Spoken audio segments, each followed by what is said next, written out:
Hi, my name is William. I live in Winchester, Massachusetts. I'm 72 years old, and I'm a very active tennis player. I thought I'd share with you the story of my tennis career and how Dr. Pearl helped get me back onto the courts. About 3 years ago, I hurt my knee playing tennis. I wasn't able to play, and subsequently I was diagnosed with a meniscus tear in my right knee.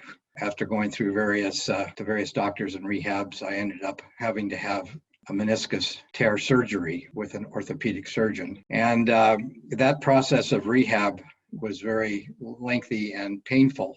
And it was after about 6 months of rest and rehabilitation and physical therapy, I was able to start playing again, but I was dissatisfied with the overall end result. Although I was more functional, I had heard and I was feeling like that I had only forestalled further deterioration, and I might be having to look at knee replacement surgery down the road, which I would like to avoid.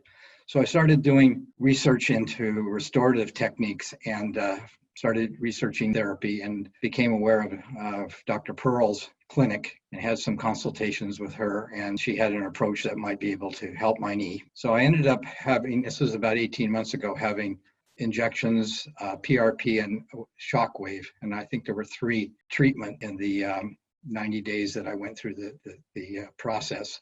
And I was able to get back onto the tennis courts in about 6 weeks after the procedure, still feeling kind of tender, but over the last 18 months, my knee has continued to improve. And now I'm back playing 3 times to 4 times a week on singles, which is pretty good at my age to be able to do that.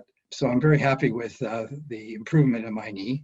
I didn't get any younger, but I'm certainly a lot more functional than where I was 3 years ago when I had the injury. So that's kind of my story. I would say that the only addition I would add to this, anybody else who might be thinking about it, is that doing physical therapy and strength training or other ancillary work around whatever problem you have is alongside and PRP type therapies is very important, because I felt that also contributed to the good end result.